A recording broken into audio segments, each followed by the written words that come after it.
My name's Vance, and if you'd told me a month ago that I'd be packing a bag at 3 a.m., leaving the house I'd built with my wife of 25 years, I'd have laughed in your face. But here I am, 49 years old, walking out on the only woman I ever loved, Nora. We met in college. She was the spark that lit up the room, always full of life and a little bit of chaos. We dated for nearly few years before getting married. I thought we had it all, a strong partnership, 2 amazing kids, and a life most people would envy. But I was wrong. So wrong. It all started with the alumni reunion. Every year, our college throws this massive shindig for classes celebrating 25, 30, or 35 years since graduation. This year, it was our turn to shine. Nora was ecstatic. She'd spent weeks planning her outfit and scrolling through Facebook to see who might show up. We walked into the banquet hall arm in arm, and for a while, it felt perfect. The old gang was there, and we were laughing like we were 20 again. Then he showed up. Barney. I should have known the night would take a turn when I saw his face. Barney had been Nora's persistent admirer back in the day, the kind of guy who doesn't take a hint no matter how many times you say, "not interested." To my knowledge, Nora always dismissed him. But Barney? He never gave up. Even after we got married, he sent a cringy email saying she'd made a mistake choosing me over him.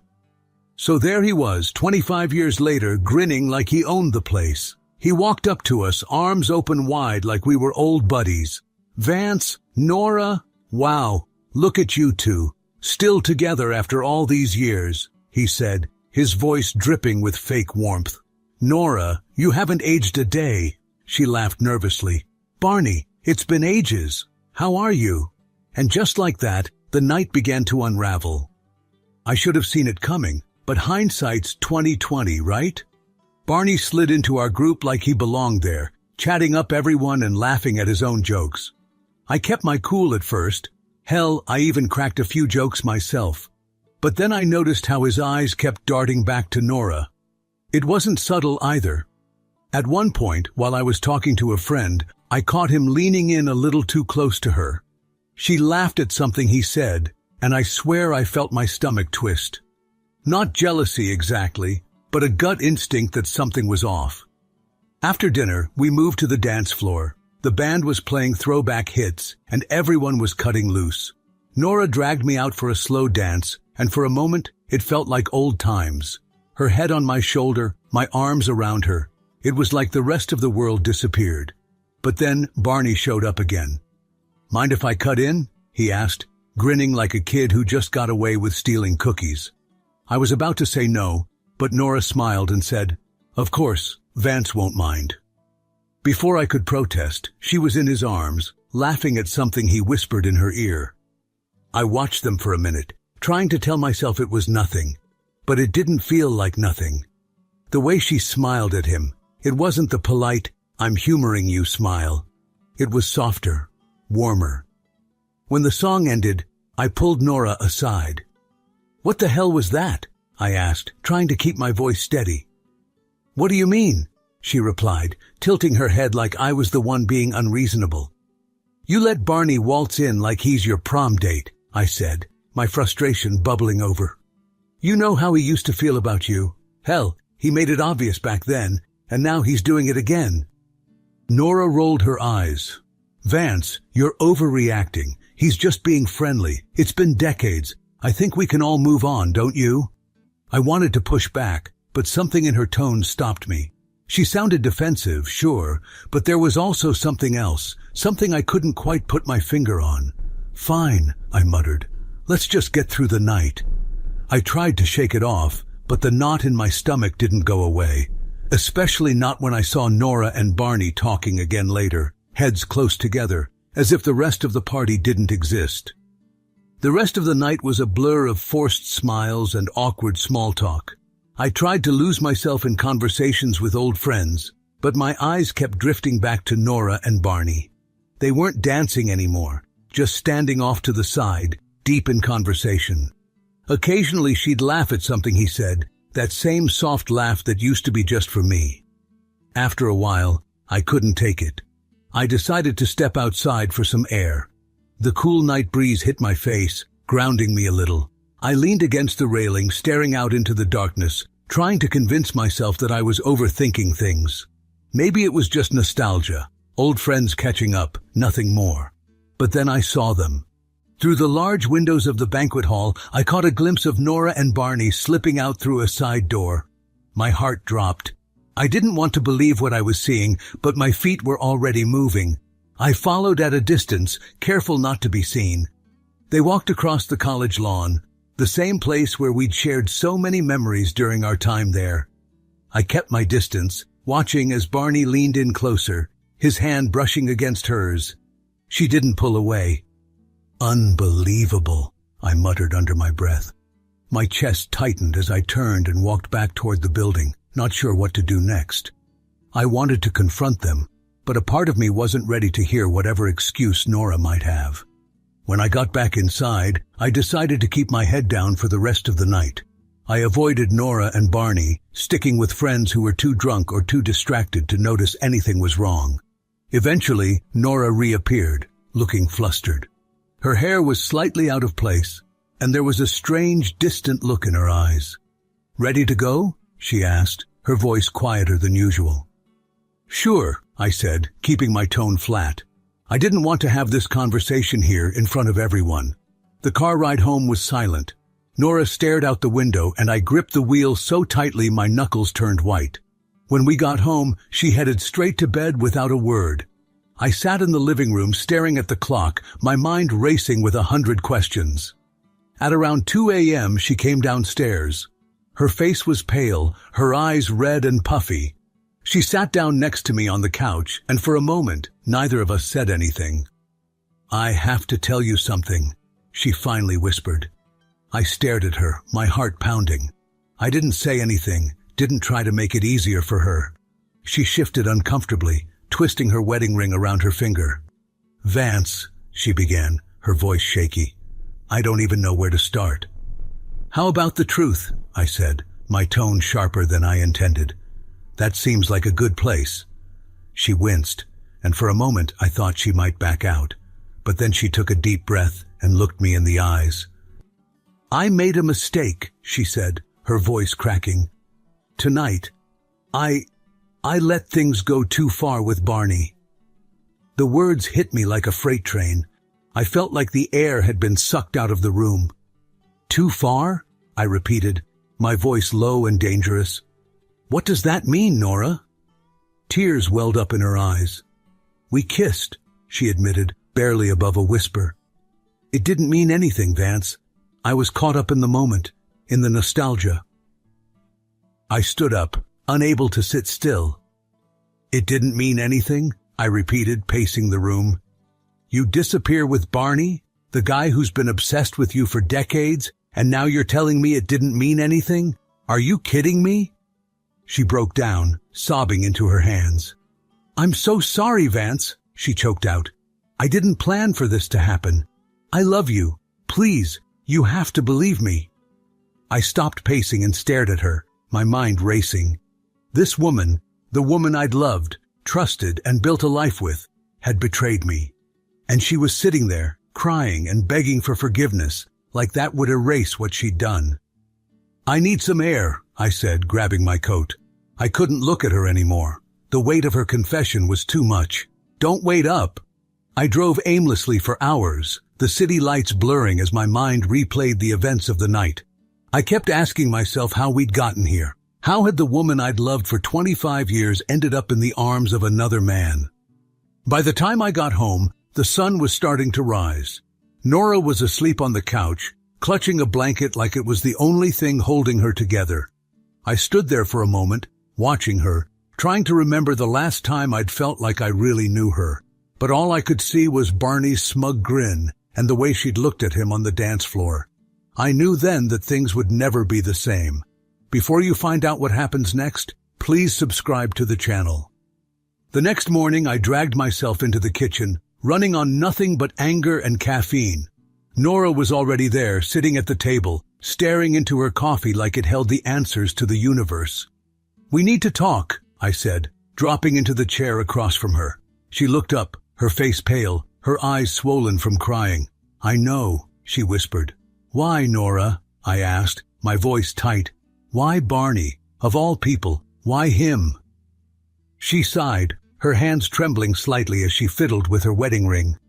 It wasn't about him, Vance, she said softly. It's just, I don't know. It's like, I've been stuck. We've been stuck. Stuck? I repeated, my chest tightening. We've built a life together, Nora, a family, a home. How is that stuck? Her head snapped up, and for the first time since last night, her eyes had fire in them. That's just it, Vance, she snapped. We are stuck. You're so comfortable in your little routine, work, dinner, TV, bed, and I'm just supposed to go along with it? Meanwhile, Barney's out there living his life. He's traveled the world. He's started businesses. He's accomplished so much. I stared at her in disbelief. You're comparing me to Barney? The guy who spent decades obsessing over a woman who didn't want him?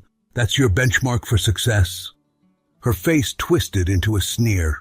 At least he's not a loser, Vance. At least he has ambition. What have you done with your life? Huh? What have we done? You're just coasting, and I'm supposed to be okay with that? Her words cut deeper than any betrayal ever could. I felt my hands clench into fists under the table, but I forced myself to stay calm. A loser, I repeated, my voice eerily quiet. That's what you think of me? She opened her mouth to respond, but closed it again, realizing too late that she'd gone too far. Vance, I didn't mean... Yes, you did, I interrupted, my voice cold. You meant every word. I pushed back from the table and stood up, my chair scraping loudly against the floor. I hope Barney's ambition keeps you warm at night, I said bitterly, because I'm done being your punching bag. Vance, wait, she pleaded, tears streaming down her face. I didn't mean it. I was angry, but I was already walking away. I went upstairs, grabbed a bag, and stuffed it with essentials. Before I left, I scrawled a quick note on a piece of paper and left it on the kitchen counter. Nora, you've made it clear how you feel. I'm done. Don't call me. Don't text me. I'll reach out when I'm ready, if I ever am. I walked out the door without looking back. I didn't go far at first, just checked into a quiet motel a couple of towns over. I needed time to think, to process everything without her shadow looming over me. I turned off my phone, blocked Nora on every platform, and vowed not to check my emails. For once in my life, I needed to disappear. But the silence didn't last long. 3 days in, my phone buzzed incessantly with calls and messages. I ignored most of them, but when I saw my son Jake's name pop up, I couldn't bring myself to let it go to voicemail. Hey, Dad, he said, his voice cautious. Are you okay? Mom's freaking out. She said you just up and vanished. She's talking about calling the cops to file a missing person report. I let out a bitter laugh. She's playing the victim now, huh? Dad, what's going on? Jake pressed. She won't tell us anything except that you left without a word. She's crying all the time. Emily's worried sick. Emily, my daughter. She's 20, just starting her junior year of college. Jake, at 22, is in grad school. They're good kids, smart, kind, everything I could have hoped for. And now, thanks to Nora, they were being dragged into this mess. I'm fine, I said, keeping my voice steady. You don't need to worry about me. Dad, Jake said again, his tone firm. We deserve to know what's going on. Did something happen between you and Mom? I hesitated for a moment. They were adults, sure, but how much did they need to know? Then I remembered Nora's words, her disdain, and the way she'd tried to shift the blame for her actions onto me. My anger bubbled to the surface. Fine, I said sharply. You want to know? Your mother found herself a new love. Barney, the guy who's been sniffing around her since college. She couldn't resist his charm, I guess. There was silence on the other end. Then Jake spoke, his voice tight. What are you saying, Dad? I'm saying, I said, that your mother decided I wasn't enough for her anymore. That's why I left. Emily's voice broke in, shaky and uncertain. She must have been listening on speaker. Dad, are you sure? Maybe it's not what it seems. She told me herself, Em, I interrupted, my voice softer now. "I'm not saying this to hurt you. I just need you both to understand why I'm gone." They didn't say anything for a moment, and I could feel their confusion, their hurt, through the phone. I sighed, pinching the bridge of my nose. "Look, I know this is hard to hear, but I need you both to do me a favor. Tell your mother not to look for me. She'll hear from my lawyer soon enough." "Lawyer?" Jake asked, his voice rising. "Dad, are you talking about divorce?" "Yeah," I said simply. "It's over, Jake." Emily started crying softly in the background, and my chest tightened. "I'm sorry," I said, my voice heavy with regret. "I never wanted this for you guys, but this is how it has to be." After hanging up, I sat on the edge of the bed, staring at the wall. The anger was still there, but now it was joined by a deep, aching sadness.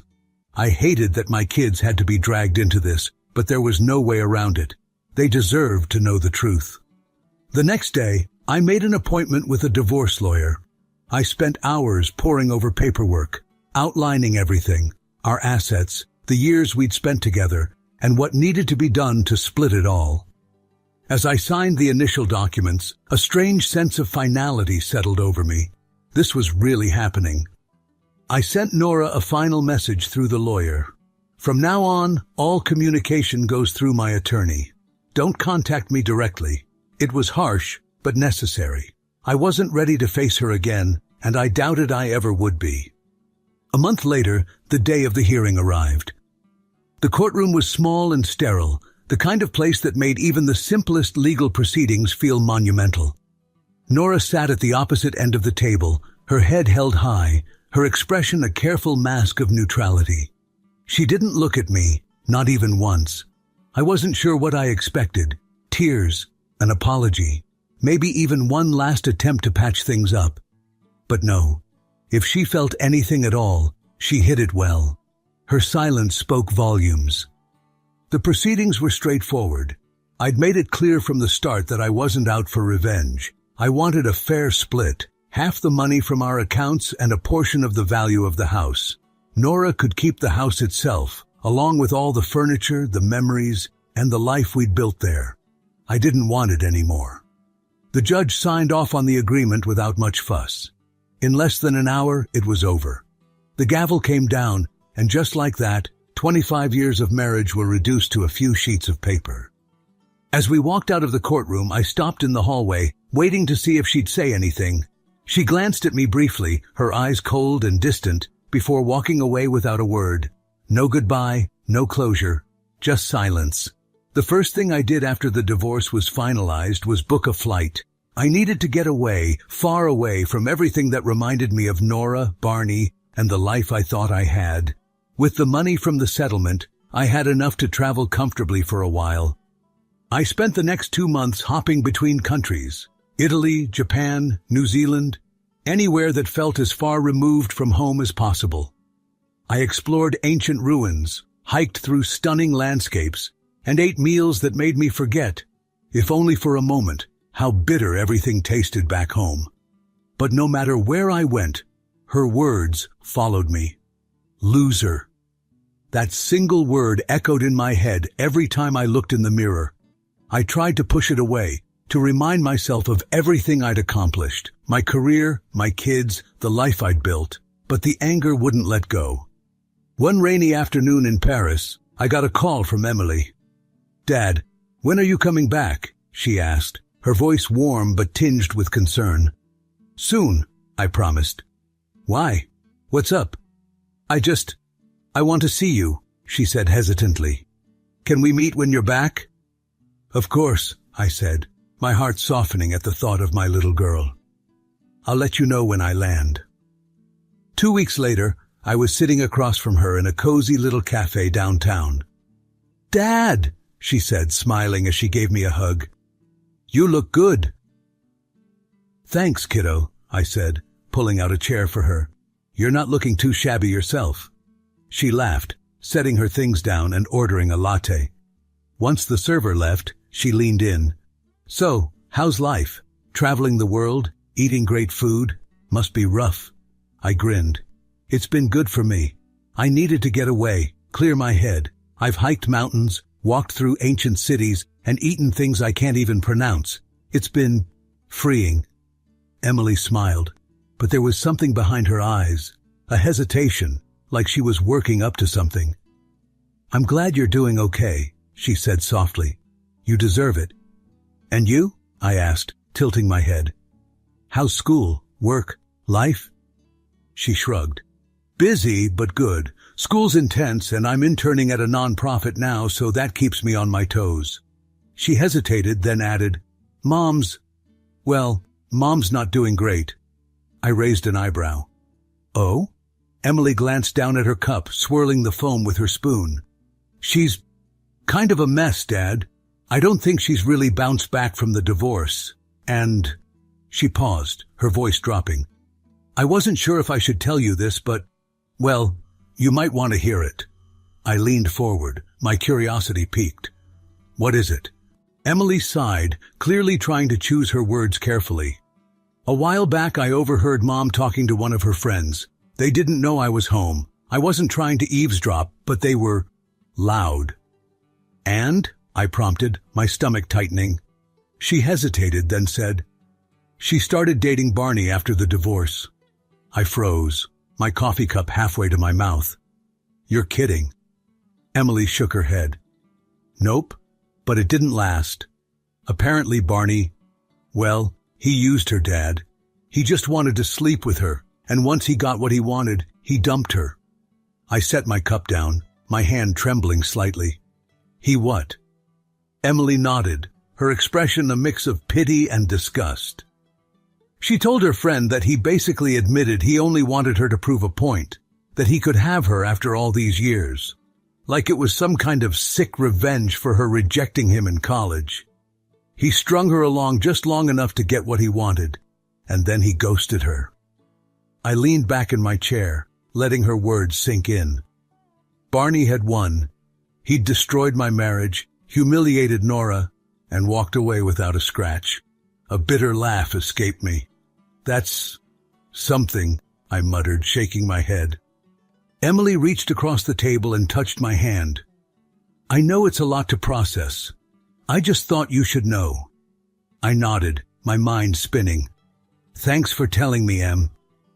That night, as I lay in my motel bed, I replayed Emily's words over and over.